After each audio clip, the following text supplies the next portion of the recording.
जय गणेश। नमस्ते दोस्तों, टू सिस्टर्स वास्तु चैनल में आपका स्वागत है। मैं हूं आपकी दोस्त चारू और आज हम सुनने जा रहे हैं 12 ज्योतिर्लिंगों में से एक सोमनाथ महादेव की कहानी।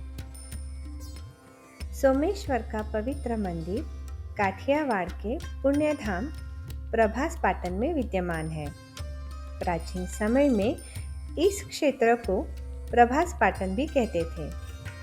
जब प्रजापति दक्ष ने अपनी सभी 27 पुत्रियों का विवाह, जो स्वयं नक्षत्र थी, चंद्रमा के साथ कर दिया।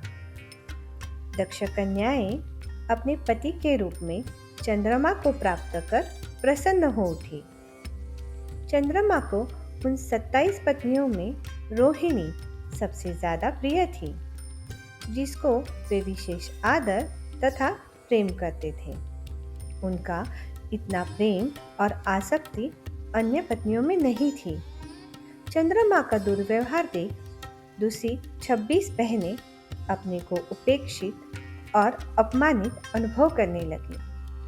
वे सभी अपने पिता दक्ष की शरण में गई और उनसे अपने दुखों का वर्णन किया। अपनी पुत्रियों का दुख और चंद्रमा के दुर्व्यवहार को सुनकर दक्ष ने चंद्रमा से भेंट की और कहा, नक्षत्र रमन, तुम्हें अपनी सारी पत्नियों के प्रति समान भाव रखना चाहिए।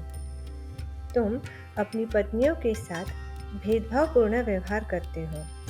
तुम्हें अपनी सारी पत्नियों के साथ समान धर्म कर्तव्य से प्रेम पूर्वक व्यवहार करना चाहिए। इस प्रकार प्रजापति दक्ष ने अपने दामाद चंद्रमा को समझाया। इतना समझाने पर भी चंद्रमा ने प्रजापति दक्ष की बात नहीं मानी।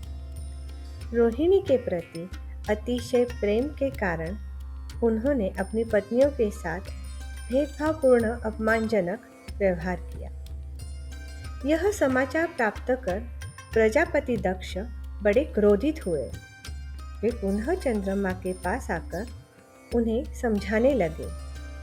बार बार समझाने पर भी चंद्रमा ने जब दक्ष की बात नहीं मानी, तब उन्होंने क्रोधित होकर शाप दे दिया। दक्ष ने कहा कि मेरे आग्रह करने पर भी तुमने मेरी बात नहीं मानी, इसलिए तुम्हें क्षय रोग हो जाए। दक्ष द्वारा शाप देने के साथ ही चंद्रमा क्षय रोग से ग्रसित हो गए। देवता लोग चंद्रमा की व्यथा से व्यथित होकर ब्रह्मा जी के पास जाकर उनसे श्राप निवारण का उपाय पूछने लगे। ब्रह्मा जी ने प्रभास क्षेत्र में महामृत्युंजय मंत्र से वृषभ ध्वज शंकर की उपासना करने का एकमात्र उपाय बताया।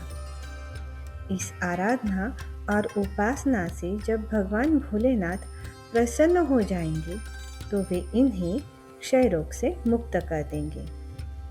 वहाँ चंद्रदेव ने वृषभ ध्वज की उपासना प्रारंभ की। उन्होंने मृत्युंजय का जप शुरू कर दिया। ओम त्र्यंबकं यजामहे सुगंधिं पुष्टिवर्धनम् उर्वारुकमिव बंधनात् मृत्योर्मुक्षीयमामृतात्। चंद्रमा के 6 मास तक महामृत्युंजय मंत्र के जाप के साथ शिव पूजा करने पर भगवान शंकर प्रकट हुए। उन्होंने चंद्रमा से कहा, अनुसुयानंदन, अपनी इच्छा को बताओ। मैं तुम्हारी इच्छा के अनुसार तुम्हें उत्तम वर प्रदान करूंगा। चंद्रमा ने प्रार्थना करते हुए विनयपूर्वक कहा, भोलेनाथ, आप मेरे शरीर के इस क्षय रोग को दूर कर दें। भोलेनाथ ने एक पक्ष में प्रतिदिन उनकी एक एक कला नष्ट होने और दूसरे पक्ष में प्रतिदिन बढ़ने का उन्हें वरदान दिया और उन्हें क्षय रोग से मुक्त कर दिया। देवताओं पर प्रसन्न होकर इस क्षेत्र की महिमा बढ़ाने के लिए शिव जी यहाँ पर स्थित हो गए और सोमनाथ ज्योतिर्लिंग के नाम से प्रसिद्ध हुए।